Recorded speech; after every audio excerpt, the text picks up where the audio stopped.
Welcome to my house. Welcome to the Structure Talk podcast, a production of Structure Tech Home Inspections. My name is Reuben Saltzman. I'm your host, alongside building science geek Tessa Murry.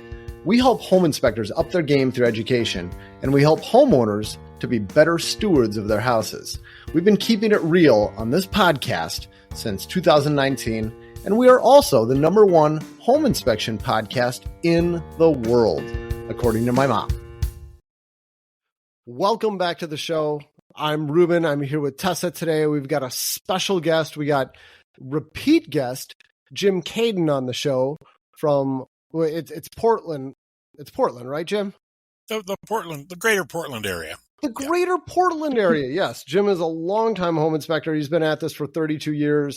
I have known him through the ASHI forums and many different conferences for the last 2 decades now. I've known Jim for quite a while, and I greatly respect his opinion and his way of phrasing things and seeing the bigger picture.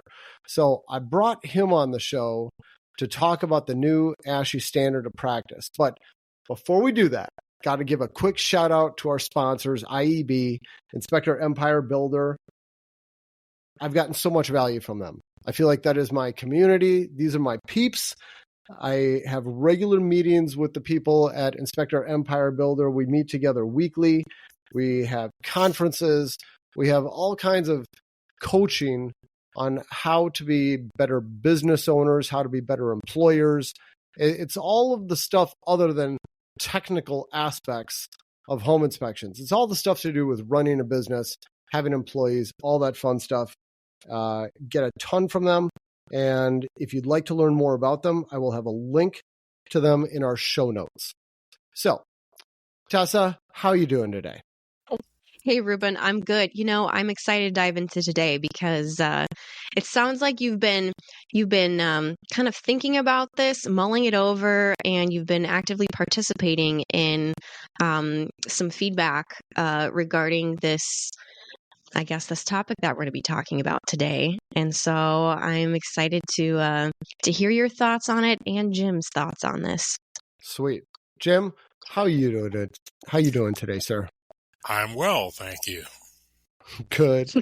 Well, let me just set the stage, kind of explain what we're talking about today. Home inspectors in various states probably need to follow their state standards. If they're in a state where you got licensing, if they got rules for home inspections, strike the word probably. You have to.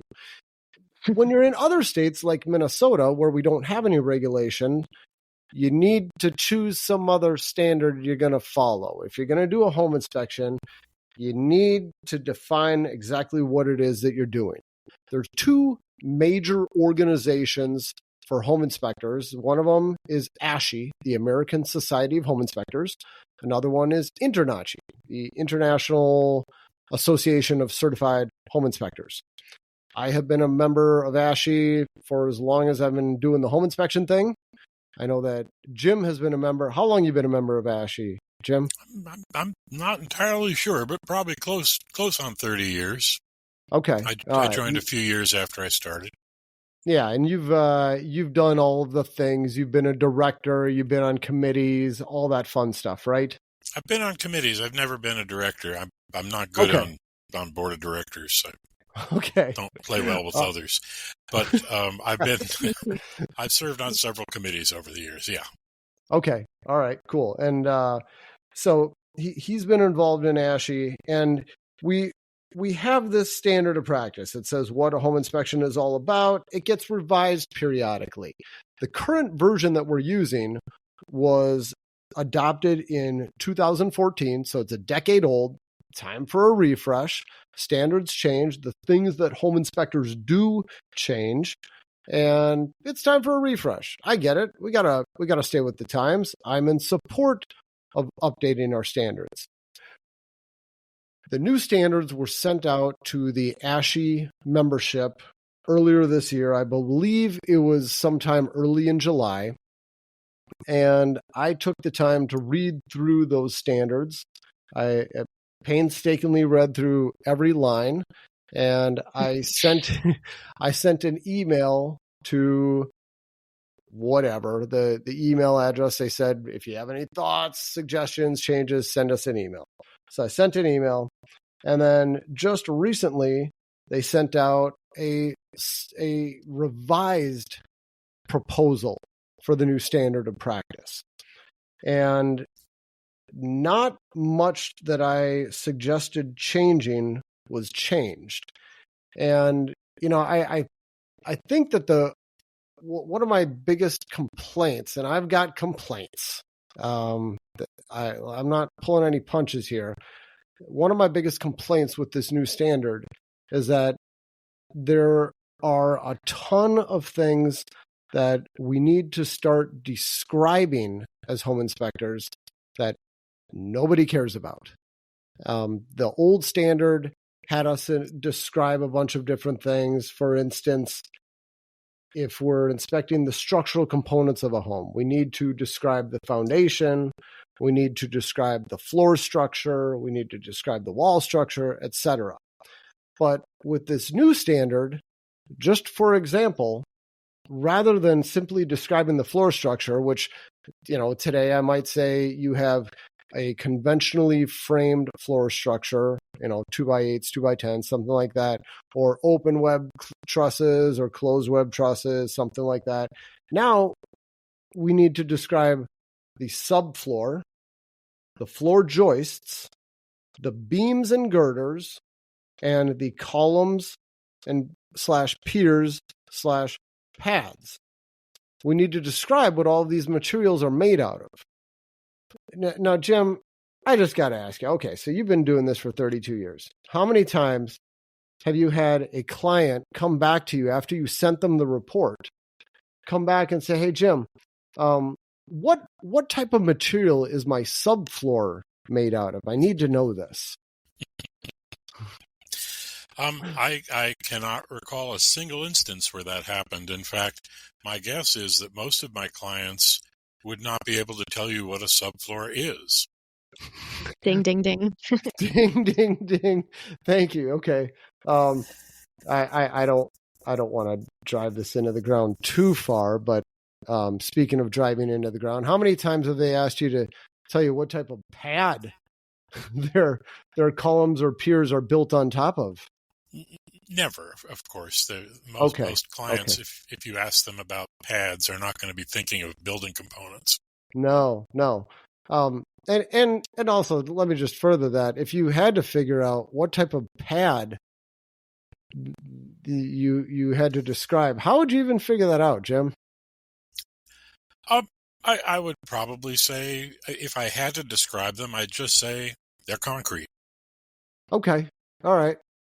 How do you know? No, I'm just kidding. I won't press the issue. Yeah, they're probably concrete, but you can't see them usually. They're going to be buried below the ground. Oftentimes, yeah. Yeah. Same thing goes for roof structure. Now we got to describe a bunch more stuff. There's a bunch of stuff in here, and I feel like I'm going to beat a dead horse if I start going into all these different things. It's going to get boring and repetitive if I keep mentioning these different line items. But there's one more. I have to talk about this one because we had a guest on our podcast. Well, gosh, it was probably a year and a half ago now. Remember, Tessa, we had Dr. Ben Fransky. Am I saying his name right?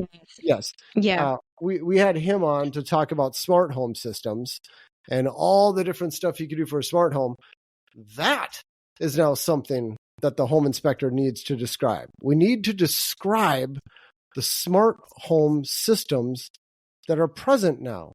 And I mean, I think about my own house. Now I'm just going to describe some stuff that I have off the top of my head.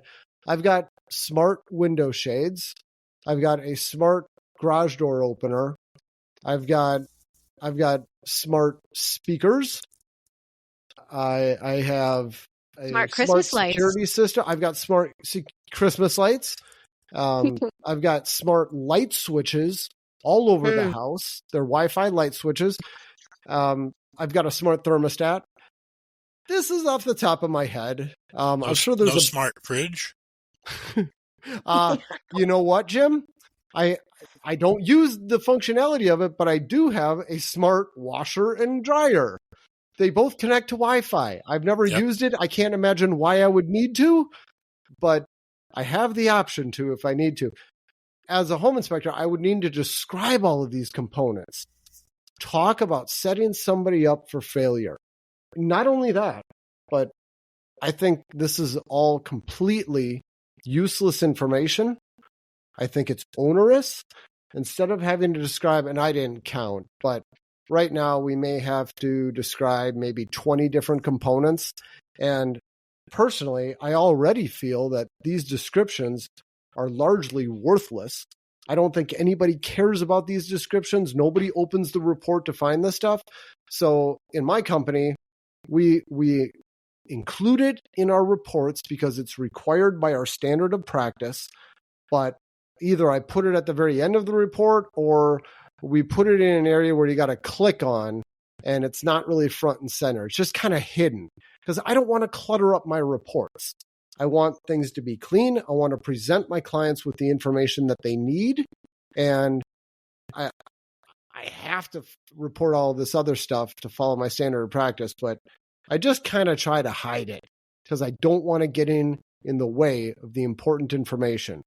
But now we're going to have instead of 20, maybe we're going to have 60 of these things that we need to describe. It's going to add considerable time to my home inspector's job of writing the reports. It's going to be more useless information and nobody cares. And so I wrote this long email and I said, look, we got this, we got this, we got this. I detailed all the line items and they changed a few of them that just made absolutely no sense, but a lot of them still remain. And I was on the kind of hidden ASHI forum, and we were chatting about this. And James came back with a much better reasoned response. Instead of picking it apart line by line, he kind of looked at the bigger picture. And James, I was hoping you could share your thoughts on this. Well, I agree with everything you've said and with what a lot of other people have said as well about all this description and all this detail that's now being required. But when I look at a change to a document like this, I like to begin by stepping back and looking at it from 30,000 feet. Look at the document and see what fundamentally is changing about it. And it seems to me like the people who are framing these changes have their hearts in the right place and are trying to get home inspection reports to be more, perhaps, complete, more comprehensive. But I think that they're getting stuck in the weeds and they're not seeing the big picture either. So when you make a change to something like this, it's easy to jump in and deal with all the individual trees in the forest without stepping back and looking at the entirety of the forest. And in some places, they're not even dealing with the trees, they're dealing with the bark. And when you're sitting there with a magnifying glass looking at the bark on each tree, you don't see what changes you're making to the forest. And one of the things that seems to be falling by the wayside is the overall function of the standard. When you read the rationale behind each change, and the committee was nice enough to provide rationalizations for each and every change that they made, it seems like they fall into one of three categories. Actually, I can't think of anything other than these three categories. The first one was to make the ASHI standards comply with various state standard requirements across the country. And I'm not sure why they want to do that. I think that their idea is that they want ASHI to remain relevant, but that's not how you become relevant.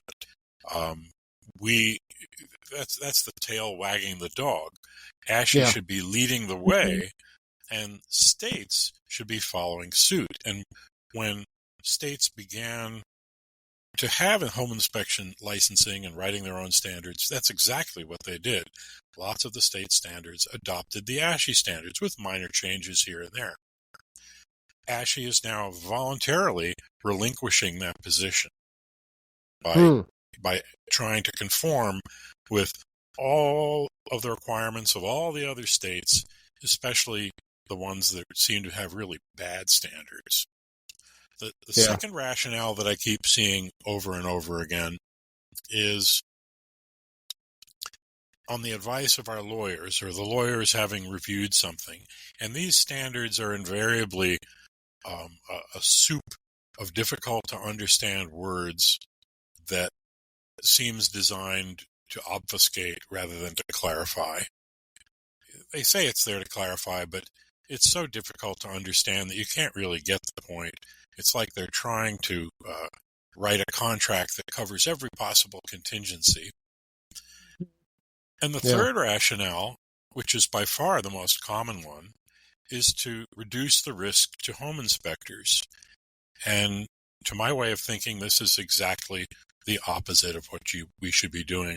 Of course, we shouldn't be increasing the risk of home inspectors, but the function should be to improve the service that we provide to our customers, the home buying public. And one of the things that I have communicated to the committee is that I think that they should walk up to the metaphorical blackboard in the front of their office and write down the words, does this improve the home buyer's experience? Is this providing a service to home buyers from our members? And look at each change. And if that change doesn't fulfill that requirement, we shouldn't make it. We're in the business of providing a service to customers.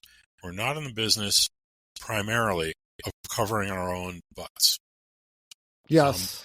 Those who've known me for a while know that I have a personal credo that I tend to use when writing my reports. If you cover your clients' butts, your butt will be covered automatically. I may have stolen that from you, Jim. That's fine. Steal away. I hope it becomes more widespread. But whoever has been framing the changes to the standard is definitely not doing that. They're trying hard to cover the home inspectors' butts, and that often is at odds with helping the customer. Yeah. So good. And the one other thing is that I would stress that a good home inspection report, as you described earlier, is clear and concise. It tells the homeowner what they need to know and doesn't tell them anything more than that. And these standards will make that really hard to do. I can see where someone might take your approach and take all that useless information that the standards require, put it at the end of the report in 2-point type or something. Yep. Or my favorite, I put it at one section of the report. There are things that the state requires me to have in there that I don't much like.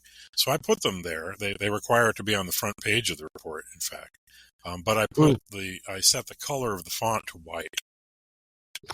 So you're a gangster. The state hasn't caught on yet. Maybe they will now. But it's there in 12-point type and in bold as they require it. Wow. They didn't say anything about font color, did they? No, they didn't specify it. I appreciate your insight on all of this, Jim, and I think it is helpful to kind of take a step back and say what's driving all these changes. And we've got all this pressure from insurance companies these days now. We've got, different states and their licensing requirements that's pushing this too. And so it really is. It's like, can we take a step back and say, why are we here? What's the purpose of this organization? What's the purpose of this SOP? Who is our client? And regroup, because I think, already having an SOP that's several pages long and so many details is hard it's hard if you're a new inspector and you're trying to learn all these things and document everything that's required of you. But it seems like now it's just going to become even more painstakingly detailed on, as you said, things that don't necessarily help the client. And so I've read through so many reports recently doing my, your house coach consulting stuff, where I've gotten reports from home buyers in the last few years. And I'll have to sift through. I think I've said this on the podcast before, like 80 pages, 120 pages of just comments that are extremely redundant and pointless. And I'm like, what? Yes. Yeah, I'm as a trained home inspector, experienced home inspector, I'm really trying hard to find the important information in the reports. And when it comes down to it, after like an hour and a half of skimming through hundreds of pages, it's like, okay, here's my 5 takeaways. Here's what really matters. And also, there's a lot of things that they didn't report on that I want to know. So I feel like as an industry, we're kind of flailing here, and this is just a reflection of kind of the direction we're going, and it feels like we're getting a little lost. Yeah. That's a good observation. Home inspectors only have so much bandwidth when we're performing a home inspection, and we don't want it to be taken up with minutia that's not important. Yes. Amen. Yes. Yeah. Well put. So, Yeah. I'm not recording this podcast and bringing Jim on to bitch and complain about this. I'm recording this today to have a call to action. If you are a home inspector and you're a member of ASHI, know what's coming down the pipe. Know what's coming your way and take action. Go online. I will put a link in the show notes. Go online and send an email voicing your opinion. Take the time to read this, because if these standards do get adopted as they're written, I don't know what I'm going to do. It's either I'm going to remain a member of ASHI and I'm going to have to figure out a way to not follow the standard of practice and have my insurance company be okay with it, or something else. I don't know what that would be, but I can just about guarantee you I am not going to be asking my home inspectors to put all this stuff in their report, and I'm not going to deliver a report to my clients with all of this useful blather. So I'm asking home inspectors out there, if this matters to you, take the time to do something about it. The clock is ticking. The period for commenting is coming to an end. What do you remember what it was, Jim? Was it December 12th? 10th, I think. December 10th. Okay. Maybe I'm wrong, but my memory is... And I'm just looking at their email right now. It says that they're having the public comment period will end on December 5th. ASHI will also be hosting a virtual town hall on Thursday, December 5th at 7 p.m. Eastern, 6 p.m. Central to answer any questions and concerns. And if you have comments, you can email standards@ashi.org. Okay. All right. Thank you, Tessa. So the clock is ticking. We got about from the date this podcast airs. This podcast is going to air on the 25th. It means you're going to have 10 days before the comment period ends. So I implore you, if this matters to you, take the time to speak up, make your voice heard. Exercise Jim, your democratic rights. That's right. Yeah. Jim, what are your thoughts? I think that everyone who is an ASHI member should express their opinion about this to the Standard Committee. And more important, I think that the Standards Committee should listen to them. I know what it's like to have worked on a committee. I think they've been working on this for over a year. There's a lot of work behind this, and it's sometimes hard to do that much work and then listen to constructive criticism and make changes in response to it. But I've got to believe that the guys on this committee are open enough to doing a good job that they're going to listen to it. And more than anything, I'd like all the people on the committee to be able to step back and look at these standard changes from a distance and make sure that they're doing what ASHI promises to do for home buyers around the country. That's good. That's good. Thank you, Jim. Well, Sure. I think that pretty much wraps up the show.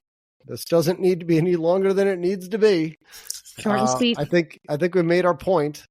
And like I said, I will put some links in the show notes to make it really easy to find these new standards and give some direction on where you can send feedback. Jim, can't thank you enough for taking the time to join the show and share your well put together thoughts on this matter. Really appreciate it. My pleasure. Thanks for having me. Absolutely. Thanks, Jim. All right. Tessa, thank you too. Good to see you. And if anybody has any comments, questions, concerns for the show, please email us. You can find us. It's podcast@structuretech.com. We'll catch you next time. Take care.